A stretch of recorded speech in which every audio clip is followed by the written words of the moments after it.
ओम जयंती मंगला काली भद्र काली कपालिनी दुर्गा क्षमा शिवा धात्री स्वाहा स्वधा नमस्तुते। जय माता दी। नवरात्रि में दुर्गा सप्तशती का पाठ या श्रवण अवश्य करना चाहिए। इससे माँ दुर्गा का आशीर्वाद प्राप्त होता है और घर में सुख शांति एवं समृद्धि में वृद्धि होती है। आज मैं आपके लिए दुर्गा सप्तशती का तीसरा और चौथा अध्याय लेकर आया हूँ।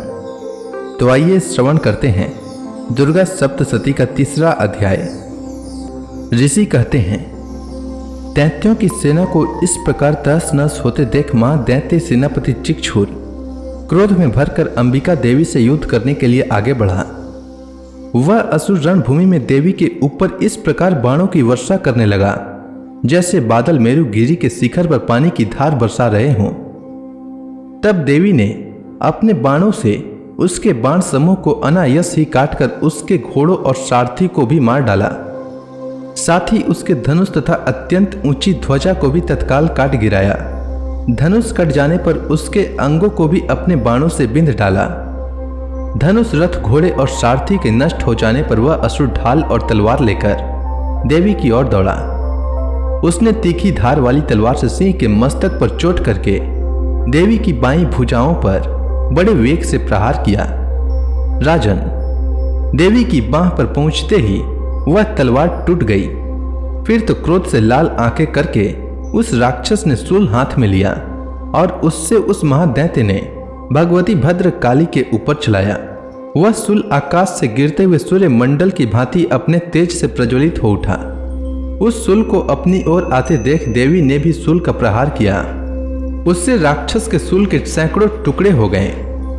साथ ही महादैत्य चिक्षुर की भी धज्जियां उड़ गई। वह प्राणों से हाथ धो बैठा। महिषासुर के सेनापति उस महापराक्रमी चिक्षुर के मारे जाने पर देवताओं को पीड़ा देने वाला चामर हाथी पर चढ़कर आया। उसने भी देवी के ऊपर शक्ति का प्रहार किया, किंतु जगदम्बा ने उसे अपने हुंकार से आहत एवं निष्प्रभाव करके तत्काल पृथ्वी पर गिरा दिया। शक्ति टूटकर गिरी हुई देख चामर को बड़ा क्रोध हुआ। अब उसने शूल चलाया, किंतु देवी ने उसे भी अपने बाणों से काट डाला। इतने में ही देवी का सिंह उछलकर हाथी के मस्तक पर चढ़ बैठा और उस दैत्य के साथ खूब जोर लगाकर बाहु युद्ध करने लगा। वे दोनों लड़ते लड़ते हाथी से पृथ्वी पर आ गिरे और अत्यंत क्रोधित होकर एक दूसरे पर बड़े भयंकर प्रहार करते हुए लड़ने लगे। तदंतर सिंह बड़े वेग से आकाश की ओर उछला और उधर से गिरते समय उसने पंजों की मार से चामर का सिर धड़ से अलग कर दिया। इसी प्रकार उदग्र भी सीला और वृक्ष आदि की मार खाकर रणभूमि में देवी के हाथों से मारा गया तथा कराल भी दांतों, मुक्कों और थप्पड़ों की चोट से धराशायी हो गया। क्रोध में भरी हुई देवी ने गदा की चोट से उद्दत का कचुम्बर निकाल दिया। भिंदी पाल से वास्कल को तथा बाणों से ताम्र और अंधक को मौत के घाट उतार दिया। तीन नेत्रों वाली परमेश्वरी ने त्रिशूल से उग्रा से उग्रवीर्य तथा महाहनु नामक दैत्यों को मार डाला। तलवार की चोट से विडाल के मस्तक को धड़ से काट गिराया। दुर्धर और दुर्मुख इन दोनों को भी अपने बाणों से यमलोक भेज दिया। इस प्रकार अपनी सेना का संहार होता देख महिषासुर ने भैंसे का रूप धारण करके देवी के गणों को त्रास देना आरंभ किया। किन्हीं को थुथुनों से मारकर, किन्हीं के ऊपर खूरों का प्रहार करके, किन्हीं किन्हीं को पूंछ से चोट पहुंचाकर, कुछ को सिंहों से विदीर्ण करके, कुछ गणों को वेग से, किन्हीं को सिंहनाद से, कुछ को चक्कर देकर और कितनों को निश्वास वायु के झोंकों से धराशायी कर दिया। इस प्रकार गणों की सेना को गिराकर वह असुर महादेवी के सिंह को मारने के लिए झपटा। इससे जगदम्बा को बड़ा क्रोध हुआ। उधर पराक्रमी महिषासुर भी क्रोधित होकर धरती को खूरों से खोदने लगा तथा अपने सिंगों से ऊंचे ऊंचे पर्वतों को उखाड़कर फेंकने लगा और गरजने लगा। उसके वेग से चक्कर देने के कारण पृथ्वी शुद्ध होकर फटने लगी। उसकी पूंछ से टकराकर समुद्र सब ओर से पृथ्वी को डुबोने लगा। हिलते हुए सिंहों के आघात से विदीर्ण होकर बादलों के टुकड़े टुकड़े हो गए। उसके श्वास की प्रचंड वायु के वेग से उड़े हुए सैकड़ों पर्वत आकाश से गिरने लगे। इस प्रकार क्रोध से भरे हुए उस महादैत्य को अपनी ओर आते देख चंडिका ने उसका वध करने के लिए महान क्रोध किया। उन्होंने पास फेंक कर उस महान असुर को बांध लिया। उस महासंग्राम में बंध जाने पर उसने भैंसे का रूप त्याग दिया और तत्काल सिंह के रूप में वह प्रकट हो गया। उस अवस्था में जगदम्बा ज्यों ही उसका मस्तक काटने के लिए उद्यत हुई, त्यों ही वह खंगधारी पुरुष के रूप में दिखाई देने लगा। तब देवी ने तुरंत ही बाणों की वर्षा करके ढाल और तलवार के साथ उस पुरुष को भी बिंद डाला। इतने में ही वह महान गजराज के रूप में परिणत हो गया तथा अपनी सूंड से देवी के विशाल सिंह को खींचने और गरजने लगा। खींचते समय देवी ने तलवार से उसकी सूंड काट डाली। तब उस महादैत्य ने पुनः भैंसे का शरीर धारण कर लिया और पहले की भांति चराचर प्राणियों सहित तीनों लोकों को व्याकुल करने लगा। तब क्रोध में भरी हुई जगन माता चंडिका बारंबार उत्तम मधु का पान करने और लाल आंखें करके हंसने लगी। उधर वह बल और पराक्रम के मद में उन्मत्त हुआ राक्षस गरजने लगा और अपने सिंगों से चंडी के ऊपर पर्वतों को फेंकने लगा। उस समय देवी अपने बाणों के समूहों से उसके फेंके हुए पर्वतों को चूर्ण करती हुई बोली। बोलते समय उनका मुख मधु के मद से लाल हो रहा था और वाणी लड़खड़ा रही थी। देवी ने कहा, अरे मूढ़, मैं जब तक मधु पीती हूं तब तक तू क्षण भर के लिए गरज ले। मेरे हाथों से तेरी मृत्यु हो जाने पर अब शीघ्र ही देवता भी गर्जना करेंगे।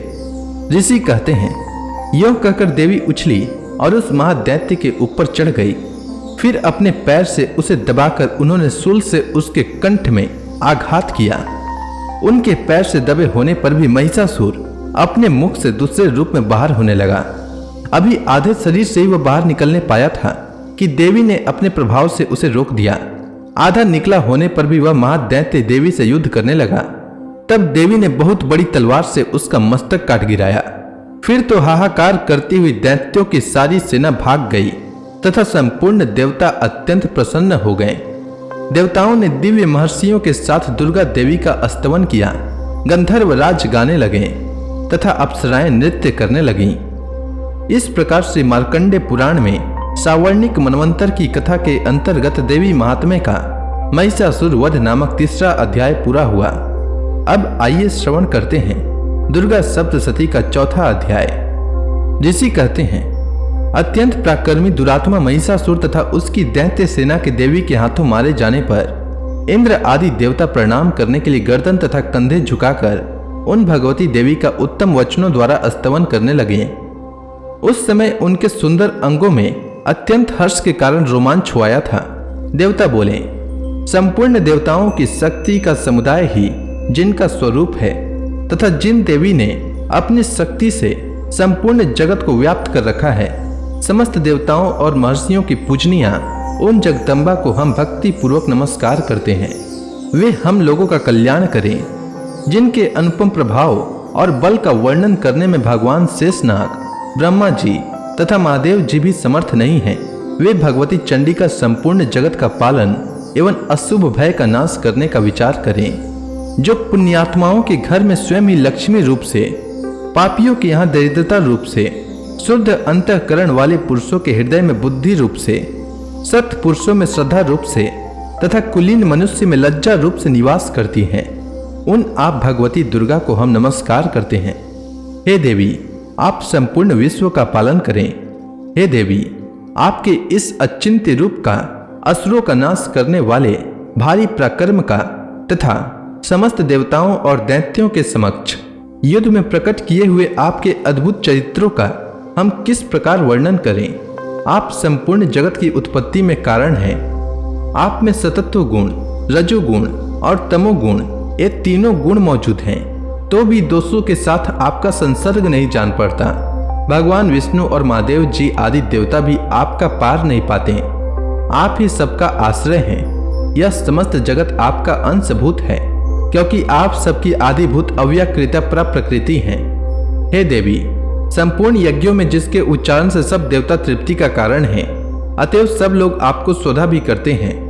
हे देवी, जो मोक्ष की प्राप्ति का साधन है, अचिंत्य महाव्रत स्वरूपा है, समस्त दोषों से रहित, जितेंद्रिय, तत्व को ही सार वस्तु मानने वाले तथा मोक्ष की अभिलाषा रखने वाले मुनिजन जिसका अभ्यास करते हैं, वह भगवती परा विद्या आप ही हैं।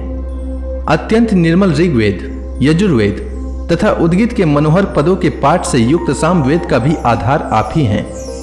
आप देवी, त्रयी और भगवती हैं।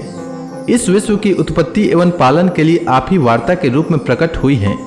आप संपूर्ण जगत की घोर पीड़ा का नाश करने वाली हैं।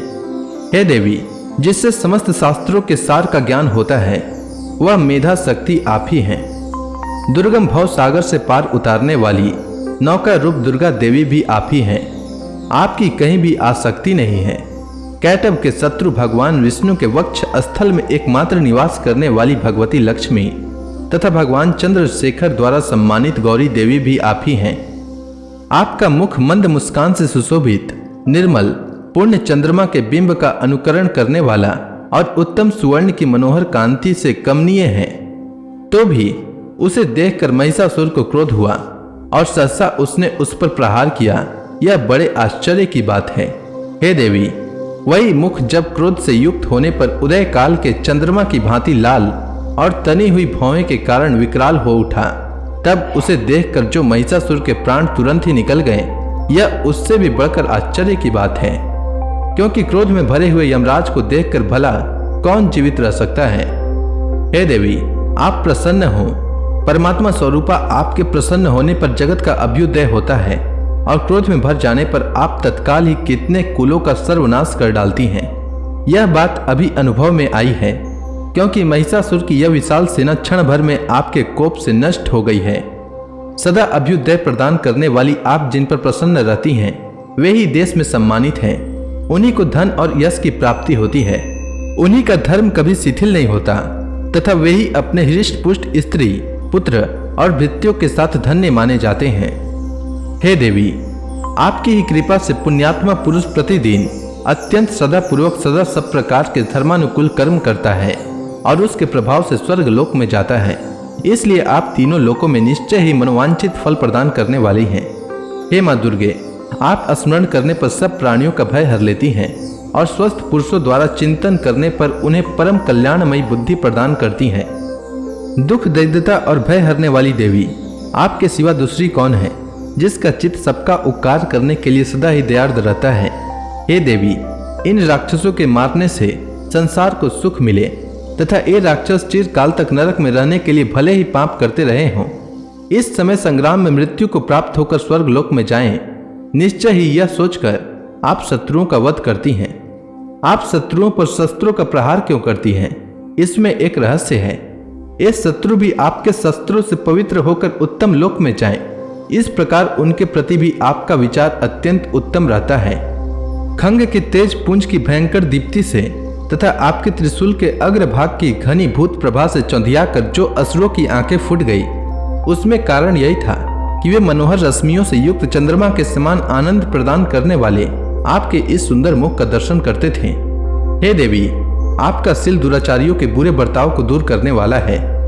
साथ ही यह रूप ऐसा है जो कभी चिंतन में भी नहीं आ सकता और जिसकी कभी दूसरों से तुलना भी नहीं की जा सकती, तथा आपका बल और पराक्रम तो उन दैत्यों का भी नाश करने वाला है जो कभी देवताओं के पराक्रम को भी नष्ट कर चुके थे। इस प्रकार आपने शत्रुओं पर भी अपनी दया की प्रकट की है। हे वरदायिनी देवी, आपके इस पराक्रम की किसके साथ तुलना हो सकती है तथा शत्रुओं को भय देने वाला एवं अत्यंत मनोहर ऐसा रूप भी आपके सिवा और कहाँ है। हृदय में कृपा और युद्ध में निष्ठुरता, ये दोनों बातें तीनों लोकों के भीतर केवल आप में ही देखी गई है। हे माता, आपने शत्रुओं का नाश करके इस समस्त त्रिलोकी की रक्षा की है। उन शत्रुओं को भी युद्ध भूमि में मारकर स्वर्ग लोक में पहुंचाया है तथा उन्मत्त दैत्यों से प्राप्त होने वाले हम लोगों के भय को भी दूर कर दिया है। आपको हमारा नमस्कार है। हे देवी, आप शूल से हमारी रक्षा करें। हे अंबिके, आप खंग से हमारी रक्षा करें तथा घंटा की ध्वनि और धनुष की टंकार से भी हम लोगों की रक्षा करें। हे चंडिके, पूर्व, पश्चिम और दक्षिण दिशा में आप हमारी रक्षा करें तथा हे ईश्वरी, अपने त्रिशूल को घुमाकर आप उत्तर दिशा में भी हमारी रक्षा करें। तीनों लोकों में आपके जो परम सुंदर एवं अत्यंत भयंकर रूप विचरते रहते हैं, उनके द्वारा भी आप हमारी तथा इस भूलोक की रक्षा करें।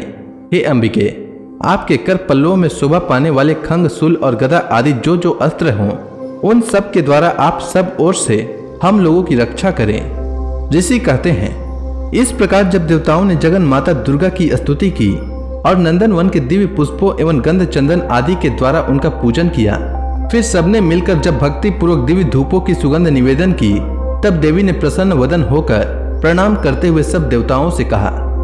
देवी बोली, हे देवताओं, तुम सब लोग मुझसे जिस वस्तु की अभिलाषा रखते हो उसे मांगो। देवता बोले, भगवती ने हमारी सब इच्छा पूर्ण कर दी, अब कुछ भी बाकी नहीं है, क्योंकि हमारा यह शत्रु महिषासुर मारा गया। हे महेश्वरी, इतने पर भी यदि आप हमें और वर देना चाहती हैं तो हम जब जब आपका स्मरण करें तब तब आप दर्शन देकर हम लोगों की महान संकट दूर कर दिया करें, तथा प्रसन्न मुखी अंबिके, जो मनुष्य इन स्तोत्रों द्वारा आपकी स्तुति करें उसे वित्त, समृद्धि और वैभव देने के साथ ही उसकी धन और स्त्री आदि संपत्ति को भी बढ़ाने के लिए आप सदा हम पर प्रसन्न रहें। ऋषि कहते हैं, हे राजन, देवताओं ने जब अपने तथा जगत के कल्याण के लिए भद्रकाली देवी को इस प्रकार प्रसन्न किया तब वे तथा अस्तु कहकर वहीं अंतर्ध्यान हो गई। हे भूपाल, इस प्रकार पूर्व काल में तीनों लोकों का हित चाहने वाली देवी जिस प्रकार देवताओं के शरीर से प्रकट हुई थी वह सब कथा मैंने कह सुनाई। अब पुनः देवताओं का उपकार करने वाली वे देवी दुष्ट दैत्यों तथा शुंभ निशुंभ का वध करने एवं सब लोगों की रक्षा करने के लिए गौरी देवी के शरीर से जिस प्रकार प्रकट हुई थी वह सब प्रसंग मेरे मुख से सुनो, मैं उसका तुमसे यथावत वर्णन करता हूँ। इस प्रकार श्री मार्कंडेय पुराण में सावर्णिक मनवंतर की कथा के अंतर्गत देवी महात्म्य में शक्रादि स्तुति नामक चौथा अध्याय पूरा हुआ। अब अगला अध्याय कल लेकर आता हूँ, तब तक के लिए माँ दुर्गा का नाम लेते रहें। तो प्रेम से बोलिए दुर्गा महारानी की जय।